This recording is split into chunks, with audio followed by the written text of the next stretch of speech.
آج مقدمہ جو خان صاحب کا یہاں تھا القادر ٹرسٹ جس کو کہتے ہیں، اس میں ہمیں بالکل پورا یقین ہے کہ جب بھی یہ مقدمہ کوئی بھی عدالت سنے گی تو خان صاحب کو ریلیف ملے گا، بشرا بی بی کو ریلیف ملے گا. بالکل جھوٹا مقدمہ ہے.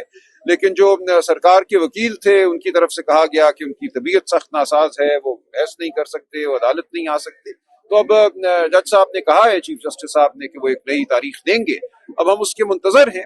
لیکن اس دوران توشہ خانہ 2 کا مقدمہ اڈیالہ جیل میں روزمرہ کی بنیاد پہ چل رہا ہے. اسی طرح 9 مئی کے حوالے سے جو GHQ حملہ کیس جسے کہتے ہیں، اس میں ویڈیو لنک کے ذریعے کاروائی روز کی جا رہی ہے. تقریباً ہم نے اس کے خلاف درخواست دی ہے کہ خان صاحب کو ایک بند کمرے میں، کوٹھری میں بٹھا کر آپ ٹرائل نہیں کر سکتے. ان کے سامنے ایک واٹس ایپ کال رکھتی ہے اور کہتی ہیں وہ دیکھو خان صاحب نظر آ رہے ہیں، لہٰذا یہ ان کی موجودگی ہے. نہ وہ کسی گواہ کو سن سکتے ہیں، نہ وکیل ان سے مشورہ کر سکتے ہیں، نہ وہ گواہ کی آنکھوں میں آنکھیں ڈال سکتے ہیں کہ جب کوئی جھوٹ بولے تو اس کے ہاتھ پاؤں کانپے. تو یہ بالکل جو ایک فری ٹرائل اور اوپن کورٹ روم کا تصور ہے کہ عدالت جو ہے وہ کھلی ہونی چاہیے، اور جو ملزم ہے اس کو حق ہے کہ وہ موجود ہو دوران سماعت.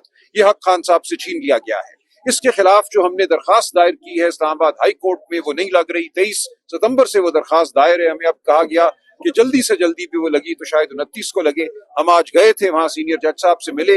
انہوں نے جب ایڈیشنل رجسٹرار کو بلایا تو یہ بتایا گیا کہ ہماری پٹیشن کی فائل ہی کہیں گم ہو گئی ہے. تو یہ ہے اب اس وقت پاکستان میں نظام انصاف کی حالت، اور اسی کے لیے ہم کھڑے ہیں. ہم شرافت کے لیے کھڑے ہیں، آئین اور قانون کے لیے کھڑے ہیں. 27 ستمبر کو جو جلسہ ہے پشاور میں، اس کے لیے میں پورے پاکستان کو دعوت دیتا ہوں کہ وہاں آئیں، ہمارا ساتھ دیں، ہماری آواز میں اپنی آواز ملائیں، تاکہ ہم فلاح کی جانب بڑھیں، سچائی کی جانب بڑھیں اور رول آف لا قانون. اچھا سر، یہ بتائیے گا، آپ عمران خان صاحب کا پیغام جو وہ ہے، وہ بالکل جو وہ الفاظ استعمال کرتے ہیں وہ بیان کرتے نظر آتے ہیں، پریس کانفرنس میں بھی کھل کے بات کرتے نظر آتے ہیں.